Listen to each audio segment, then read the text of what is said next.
Buenos días. Hoy les vamos a hablar del espejo de Lloyd aplicado a las microondas. Yo soy Ana Javier Méndez López y mi compañera es María José Boca Dando Aguilar.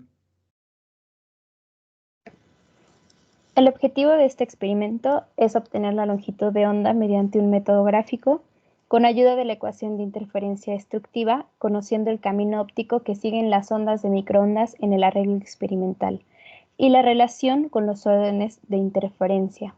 A través del método gráfico podemos obtener la longitud de onda con ayuda de la pendiente que se observa en la ecuación de la recta. Para la introducción, vamos a hablarles un poco sobre quién desarrolló el espejo de Lloyd. Obviamente, Humphrey Lloyd es conocido por verificar experimentalmente la reflexión cónica, una predicción teórica hecha por William Hamilton sobre la forma en la que se dobla la luz cuando viaja a través de un cristal biaxial. El experimento consiste en que la luz de una fuente de rendija monocromática se refleja en una superficie de vidrio en un ángulo pequeño, y como resultado parece provenir de una fuente virtual. La luz reflejada interfiere con la luz directa de la fuente formando franjas de interferencia. En óptica, la longitud del camino óptico, o por sus siglas en inglés OPL, o distancia óptica, es el producto de la longitud geométrica del camino seguido por la luz a través de un sistema dado y el índice de refracción del medio a través del cual se propaga. Para calcular la diferencia del camino óptico para la interferencia constructiva y destructiva, se requerirá de las siguientes fórmulas, donde delta L es la diferencia de la longitud 2 menos la longitud 1. Esos son los materiales que se usaron para la práctica. Para la metodología, se puede apreciar que la figura 3 representa el diagrama que muestra el manual Pasco que se tratará de replicar para obtener el modelo experimental que se muestra en la figura 4. Este es el modelo ya terminado para hacer la práctica. La figura 5 y 6 muestran la posición inicial del reflector y la medición inicial. La posición inicial del reflector va a ser muy pegado a la placa de grados, donde será nuestro cero. Está siendo la posición inicial. Y tomaremos la medición inicial que marca el voltímetro, que es la que se muestra en la figura 6. El proceso experimental de la figura 7 muestra que el medidor que tomamos la medida del receptor y lo deslizaremos lentamente el reflector lejos de la placa de grados. Notarán cómo el medidor arrojará unos máximos y mínimos. Se deberá encontrar la posición del reflector donde se produzca una lectura del medidor. Ahora, para obtener H1 se medirá y se registrará la distancia entre el centro de la placa de grados y el reflector. Se repetirá el mismo procedimiento, esta vez acercando el reflector a la placa de grados, hasta que de nueva cuenta el medidor indique un máximo y un mínimo. Así, se repetirá también el proceso para obtener H2, que va a ser la distancia de nueva cuenta de la placa al medidor. El valor obtenido con los datos mencionados se comparará con el manual del fabricante. Para el análisis de resultados, se utilizó el diagrama que se muestra en la figura 7, el cual muestra el camino óptico recorrido por la radiación de microondas en el arreglo experimental del espejo de Lloyd. Con ayuda de este diagrama se estableció la diferencia de caminos y se obtuvo de la siguiente manera. Primero, observamos el diagrama y podemos determinar que delta L es igual a la distancia entre el punto A, B y C menos la distancia entre el punto A y C. Primeramente tenemos que definir cómo obtener estas dos distancias. Primero determinamos la distancia entre el punto A y B, el cual puede determinarse con ayuda del teorema de Pitágoras, ya que se observa aquí un triángulo rectángulo formado entre el punto A, B, el valor de H y D.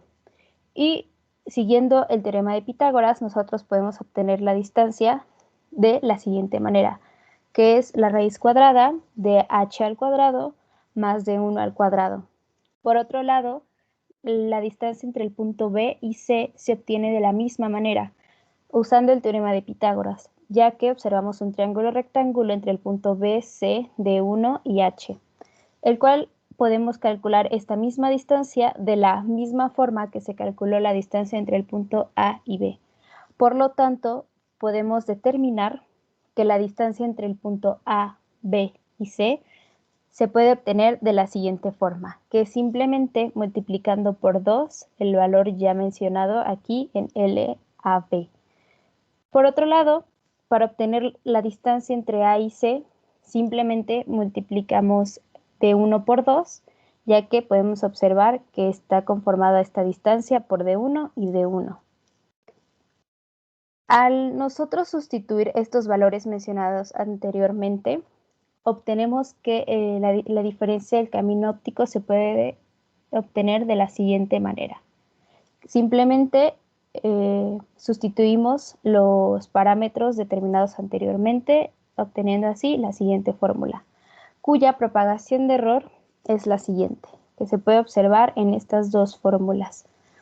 Sin embargo, no tenemos todavía el valor de D1, el cual nosotros podemos calcular de forma indirecta con ayuda de la cinta métrica, ya que D es la distancia a la cual se observa la medición mínima y se realizaron dos series de mediciones. Por lo tanto, tenemos que para la serie 1 D1 es 53 centímetros, mientras que para la serie 2 es 54 centímetros con sus respectivos errores.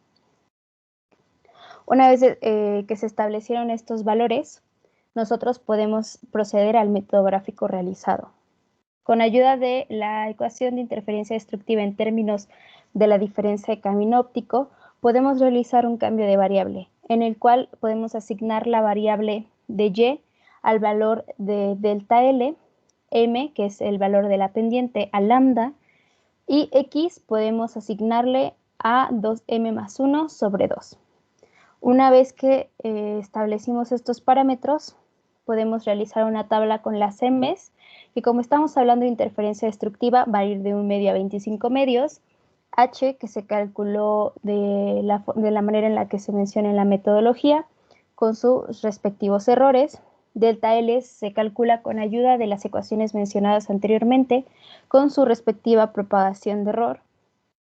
Y finalmente, con ayuda de esa tabla, se realiza un gráfico donde la pendiente es el valor de la lambda experimental, que en este caso es 2.70 más menos 0.01 centímetros, que al compararlo con el valor teórico del fabricante, que es 2.85 centímetros, obtenemos un porcentaje de error de 5.26. Por otro lado, para la serie 2 se realiza el mismo procedimiento, realizando un cambio de variable en la ecuación de interferencia destructiva y se le asignan valores a m, que como estamos hablando igualmente de interferencia destructiva, va de 1 medio a 25 medios. Calculamos nuestra diferencia de camino óptico con ayuda de las ecuaciones mencionadas anteriormente y también se calculan las propagaciones de error de cada uno, obteniendo así otro gráfico que tiene en el eje Y, delta L, eje X, 2m más 1 sobre 2. Esta gráfica se realiza con ayuda del cambio de variable mencionada anteriormente. Y en este caso obtenemos una pendiente con un valor de 2.69 más menos 0.02 centímetros, que en este caso es nuestra lambda experimental, la cual podemos comparar con el valor teórico que es proporcionado por el fabricante, que es de 2.85 centímetros, y obtenemos en este caso un porcentaje de error de 5.61%. Finalmente, para las conclusiones, nosotros podemos observar que los porcentajes de errores son mínimos, son menores al 10%, por lo tanto podemos concluir que se realizó de manera correcta la aproximación experimental realizada, así como el análisis de resultados y los cálculos realizados. Por lo tanto, podemos concluir que la práctica, así como el reporte, fue realizado exitosamente.